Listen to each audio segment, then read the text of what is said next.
Tua palavra é luz no meu caminho, luz no meu caminho, meu Deus. Caríssimos irmãos e irmãs, que bom nos encontrarmos neste sábado, dia em que a Igreja nos convida a rezarmos, tendo como modelo desta oração e desta prece nada mais do que a sua digníssima mãe, Maria, aquela que é a serva do Senhor.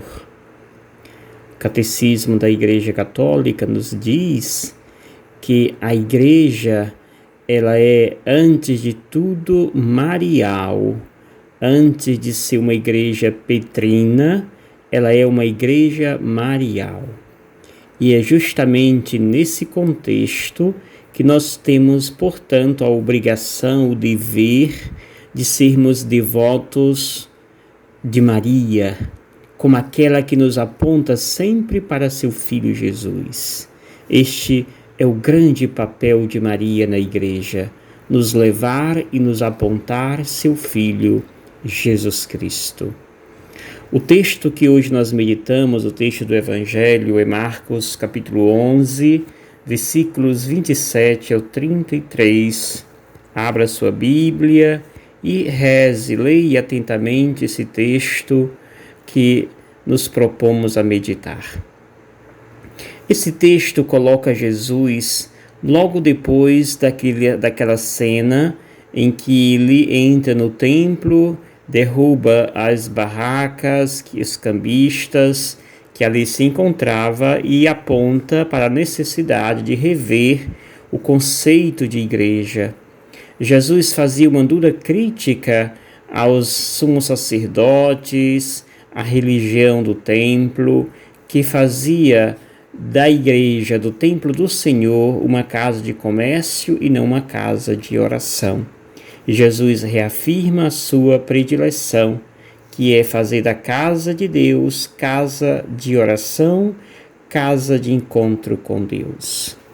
Aqui, diz o texto que mais uma vez Jesus chega ao templo e ali ele é, portanto, procurado pelas autoridades do templo, os sumos sacerdotes, os mestres da lei e os anciãos.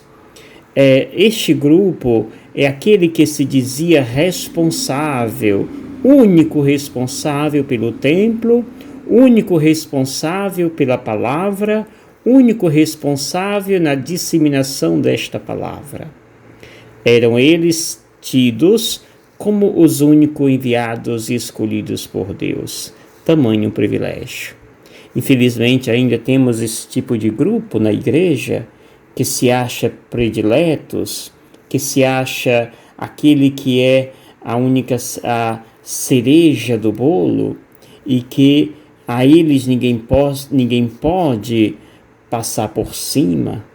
Esse tipo de ideia Jesus condena aqueles que se colocam como modelo, como intocáveis, como a verdade. Jesus vai mostrar que a única verdade aqui é Ele mesmo, pois Ele é Deus.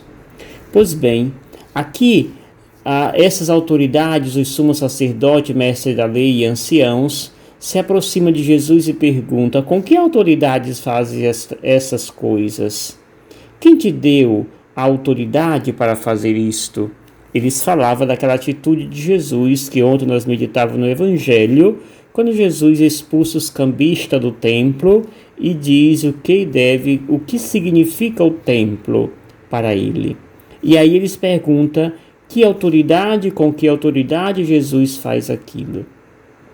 Jesus não responde diretamente, mas faz uma outra pergunta. E ele diz: se me responderdes, eu vos direi com que autoridade faço isso.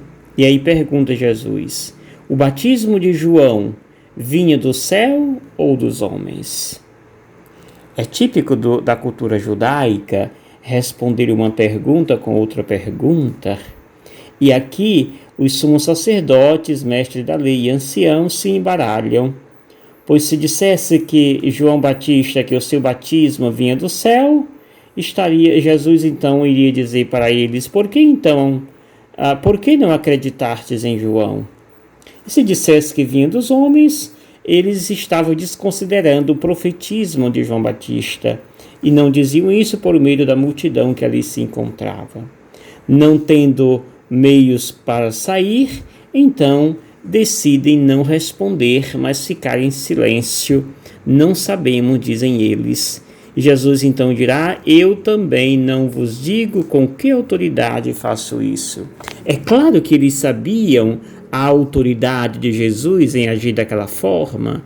É claro que eles sabiam que Jesus é Deus, mas não queriam admitir, pois admitir a divindade de Jesus era se desfazer daquilo que eles eram escravo, o poder.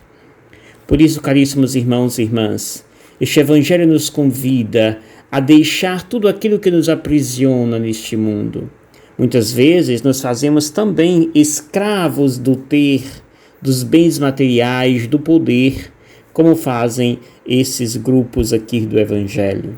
Jesus condena esse tipo de atitude e nos convida a olhar e a acolher a divindade, o divino, a presença do enviado de Deus nele que fala a cada um de nós. Deixemos ser conduzidos e transformados pelos ensinamentos, pelas ações e pelas atitudes que nos apresenta Jesus, nos convidando a sermos cada dia mais propriedades e anunciadores desta boa nova que Ele nos ensina a anunciar. Caríssimos irmãos e irmãs, que Maria nos proteja e nos enriqueça com sua proteção e nos cubra com seu manto materno. Em nome do Pai, do Filho e do Espírito Santo. Amém. Gratidão. Maria de Nazaré, Maria me cativou, fez mais forte a minha fé.